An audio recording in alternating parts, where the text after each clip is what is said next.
Dave Barry's Book of Bad Songs. Warning, do not listen to this tape. It will put bad songs into your brain. Actually, that statement is not quite accurate. Bad songs are already in your brain. Your brain has an amazing capacity to remember bad songs. This is because of the way your brain assigns memory priority. The lowest memory priority assigned by your brain is for your ATM number, your blood type, the location of your car keys, and the names of people you have known for years. Medium memory priority assigned by your brain is for totally useless information you learned in 5th grade, such as the capital of Vermont, Montpelier. High memory priority assigned by your brain is for commercial jingles for products that, as far as you know, no longer exist, such as Bosco. The ultimate highest memory priority assigned by your brain is for songs you really, really hate. So, I can guarantee you that many, if not most, of the bad songs discussed on this tape are already festering somewhere in your brain. The good news is, most of the time these songs are dormant.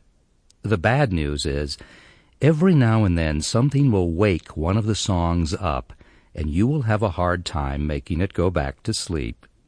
For example, you'll be enjoying a pleasant day at home, reading a book, when suddenly somebody, perhaps a trusted family member, will out of the clear blue hum just a few notes of the song, "I Never Promised You a Rose Garden." Since this is a song that you have detested from the first instant you heard it, your brain has assigned it a prime memory location. The song immediately wakes up and starts echoing in your skull, so that no matter how hard you try to focus on your book, all you can hear is that woman's smarmy voice singing, "I beg your pardon, I never promised you a rose garden." And since this is the only part of the song your brain remembers, it repeats it over and over and over and over and over, sometimes for days, until you want to commit suicide by driving off a cliff, except you can't remember where you left your car keys. That is the danger posed by this tape. This tape will remind you of dozens and dozens of songs that are so bad they make "I Never Promised You a Rose Garden" sound in terms of musical quality like The Messiah. The Messiah was a 1973 hit by Three Dog Night. If you keep listening, you're going to have all kinds of bad songs waking up and creeping around inside your brain, refusing to die, just like the corpses in the movie The Night of the Living Dead, except all the corpses did was eat innocent civilians, which is not nearly as bad as causing innocent civilians to hum "A Horse with No Name." You may ask, if this tape is such a bad thing, why on earth should I buy it? What can I do with a tape that I'm not supposed to listen to? The answer is, you can give it to somebody you don't like.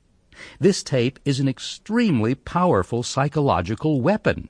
It can immobilize even the most powerful intellect. Suppose you're a candidate for a big promotion, but the other candidate is a coworker who happens to be very smart. All you have to do is surreptitiously leave this tape on his desk. After he hears just a small part of it, he will have the brain functionality of an ashtray. He'll be staring at important work papers, trying desperately to read and comprehend them, but he will be unable to do this because he will hear Gary Puckett's voice inside his brain howling, "Young girl, get out of my mind. My love for you is way out of line." His career will be over. The end will come when he tries to make an important presentation and he blurts out in front of the corporation's top-ranking officers that he is too sexy for his shirt. That is the kind of weapon this tape is. That is the power it has. Use it wisely.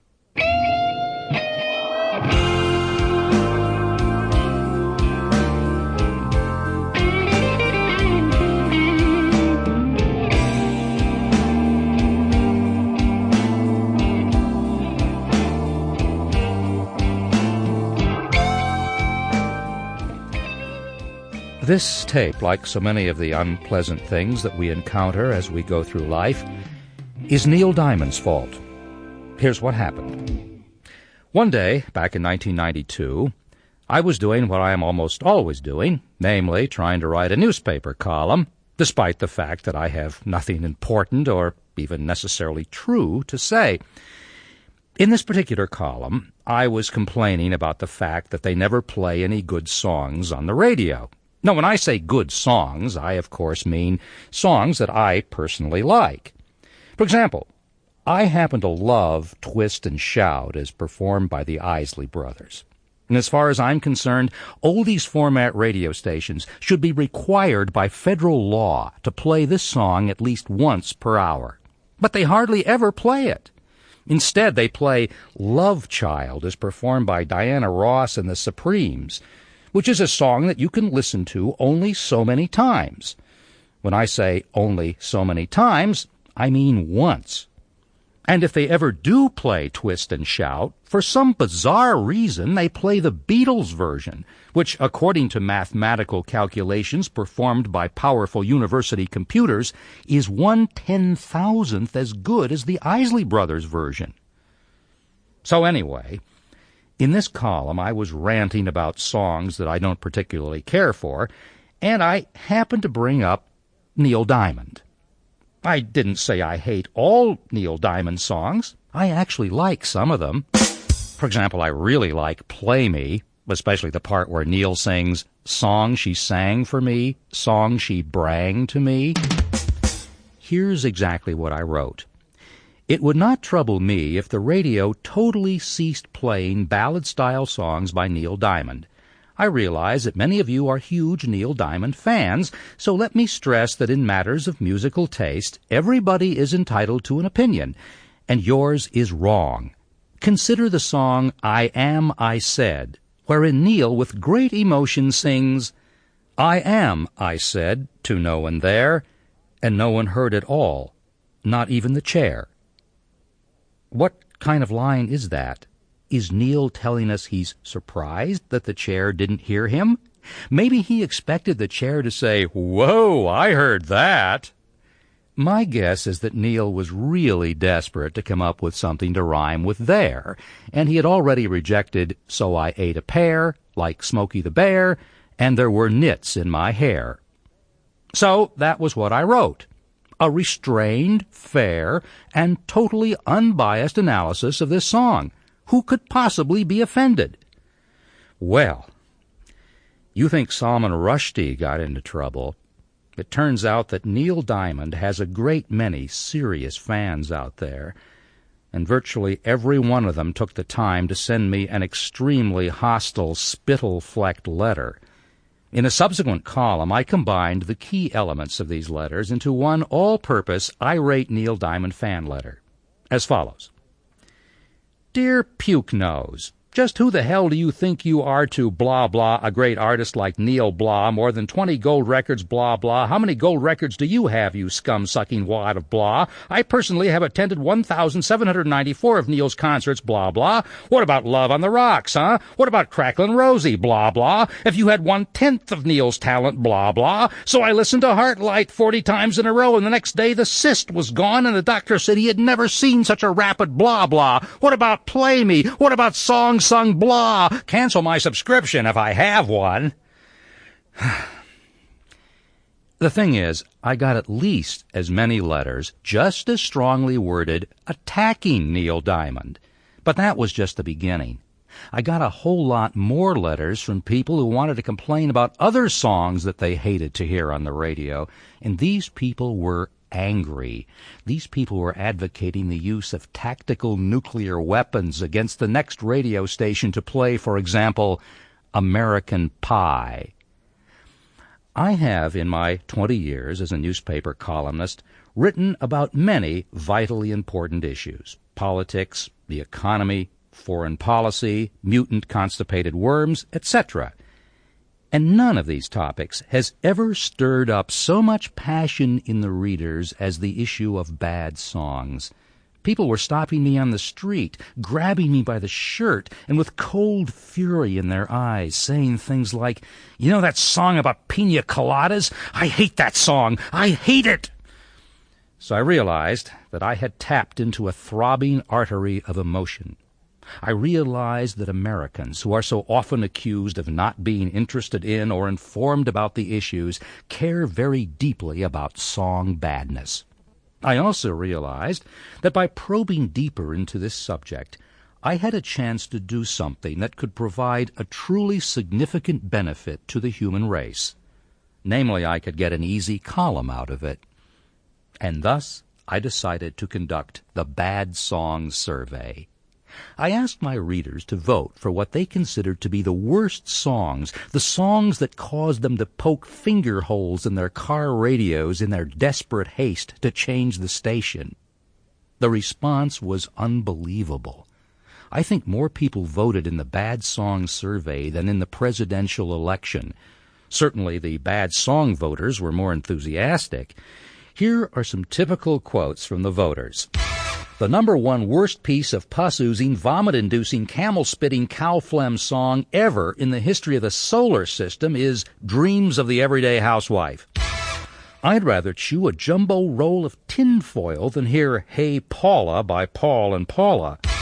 Whenever I hear the Four Seasons Walk Like a Man, I want to scream, Frankie, sing like a man.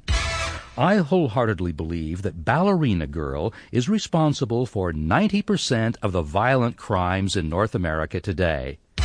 I nominate every song ever sung by the Doobie Brothers, future ones also. Have you noticed how the hole in the ozone layer has grown progressively larger since rap got popular? I nominate Cats in the Cradle by Harry Chapin. Harry's dead, of course, so we'll never have to worry about hearing it performed live again. But darn it, the next disc jockey here in KC that plays that song is going to get smacked across the head with a tube sock full of wood screws. I ended up writing 2 columns on the results of the Bad Song Survey.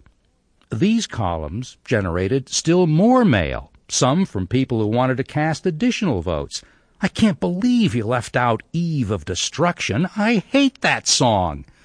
Some from people who were very upset about certain songs that were voted as bad. Perhaps your readers are not aware that The Lion Sleeps Tonight is a very fine traditional tune. And I heard from some people whose lives had actually been changed by the survey. Here's one of my favorite letters. Your articles on bad songs were wonderful. I laughed till I cried. However, when I tried to read it to my boyfriend, much to my dismay, he knew the words to all of the songs and likes them.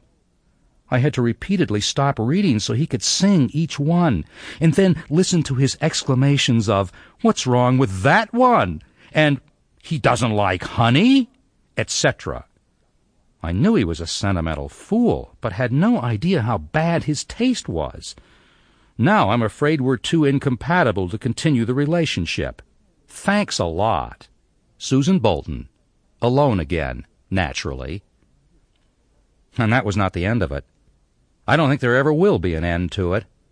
We've had an entire presidential administration, if you want to call it that, since the Bad Song Survey, and I'm still getting mail about it from people wishing to vote for songs they hate, as well as from fans whom I have offended. Here's a special note to Neil Diamond fans. Please stop writing. You have convinced me. Neil is a music god. I worship Neil on a daily basis at a tasteful shrine to him erected in my living room. I love all the songs Neil sang to us, not to mention all the songs he brang to us. Why do people feel so passionately about this subject? Because music is personal. The songs we hear a lot, particularly the ones we hear when we're young, soak into our psyche, so that forever after, when we hear certain songs, we experience sudden and uncontrollable memory spasms, taking us back to specific times, some good, some bad, in our lives.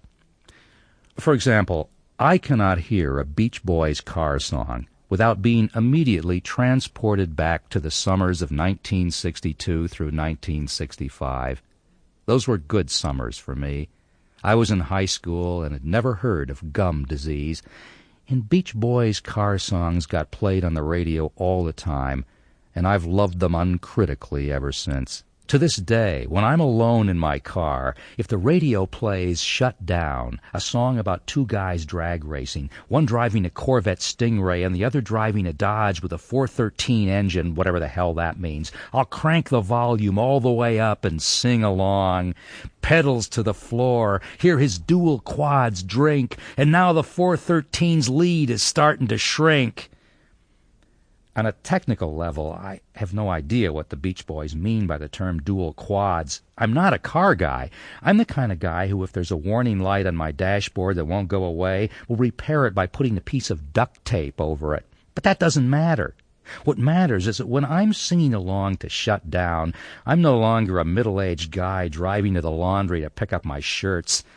I'm 17.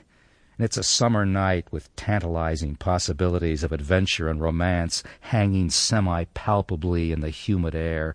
And I'm cruising the roads around Armonk, New York. And even though the vehicle I'm cruising in is my mom's Plymouth Valiant station wagon, which boasts the performance characteristics and sex appeal of a forklift, I am feeling good. And I am stomping on the gas pedal, not that this has any measurable effect on my mom's Valiant, and imagining that I'm at the wheel of a Stingray, singing triumphantly along with the Beach Boys as we roar past the Dodge 413. He's hot with Ram induction, but it's understood. I got a fuel-injected engine sitting under my hood. Shut it off, buddy, now I shut you down. So I don't care how many times I hear Shut Down or Little Deuce Coupe or Fun, Fun, Fun. They're always welcome on my radio. I'll go back to that summer night any time.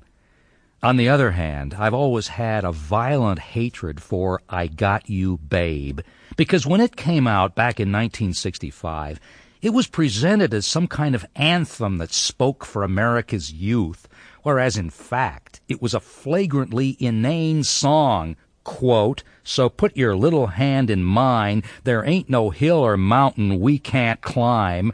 On top of which, as an American youth, I did not wish to be spoken for by a whining little puke like Sonny Bono.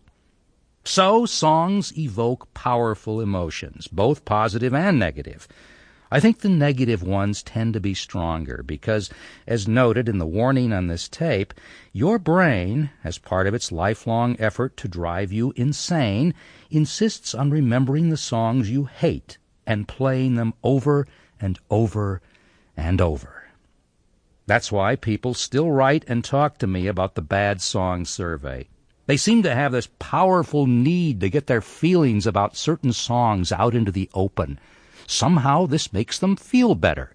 It's kind of like psychotherapy, where the goal is to get patients to probe their subconscious minds deeper and deeper until they finally realize that the root of all their emotional problems is the fact that during early childhood they were exposed to the hit song The Name Game by Shirley Ellis. Shirley, Shirley, Bo Burley, Bo Nana, Fana, Fo Furley, Fee, Fi, Mo Murley, Shirley. Anyway, for whatever sick, masochistic reason, people have been bugging me for years to write more about the Bad Song Survey. Okay, people? You asked for it. On this tape, you'll find the survey results presented in far greater detail than in the original columns, along with many more bad songs and comments from over 10,000 people who responded to the survey. Before we get to the survey results, however, I want to stress a couple of points. The main one is that this survey does not attempt to cover all songs ever written. It basically covers pop and rock songs that were popular in the United States from roughly 1960 through 1990, because this is the era that shaped what is left of the brains of the vast majority of the people who responded. There were some votes for older songs, especially the schmaltz-o-rama songs of the 1950s, such as How Much Is That Doggy in the Window and That's Amore. When the moon hits your eye like a big pizza pie, that's amore. There were a couple of votes for anything by Wagner, And there was one response from an opera fan who admitted that many impressive-sounding operatic lyrics become pretty stupid when translated into English. Baritone, "Say you love me, say you love me." Soprano, "I love you." Baritone, "Oh, I'm so happy." There were quite a few bad song survey votes for rap music in general, but virtually none for any specific rap song, perhaps because it is very difficult, even with sensitive laboratory instruments, to distinguish one rap song from another. I realize this statement makes me sound like an old fart, but in many ways, I am an old fart.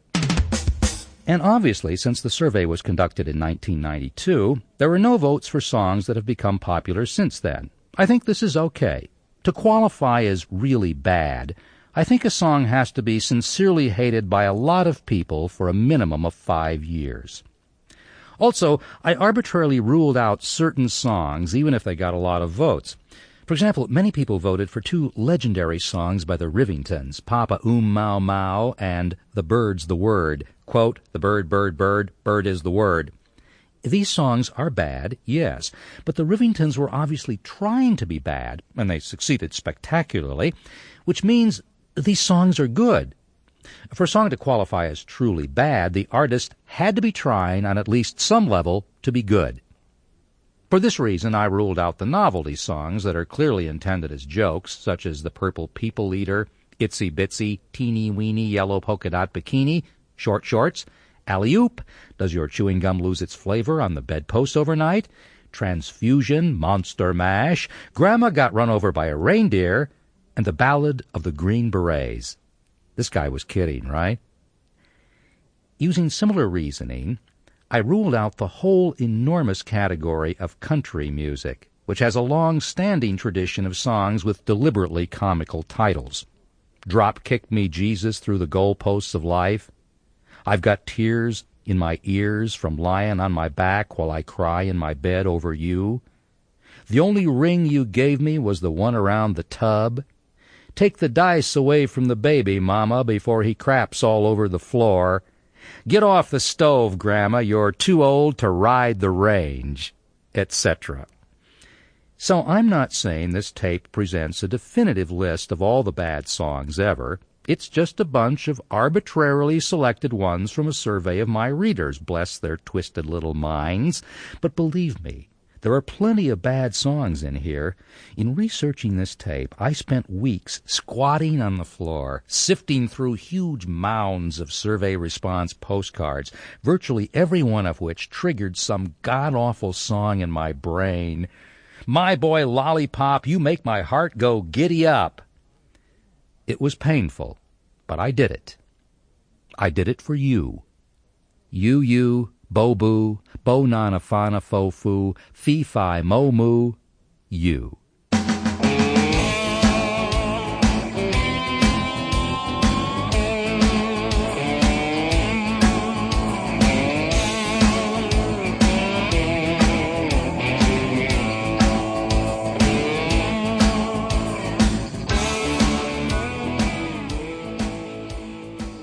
Bad Song Survey Results. The Big Vote Getters, or I Don't Think That I Can Take It.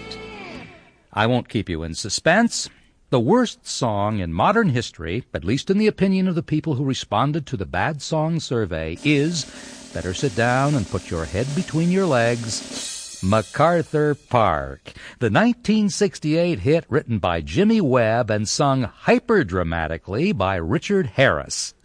Someone left the cake out in the rain. I don't think that I can take it, 'cause it took so long to bake it, and I'll never have that recipe again. Oh, no! Although there are many songs that I hate more than MacArthur Park, it's hard to argue with survey respondents who chose it as the worst. All the elements are there.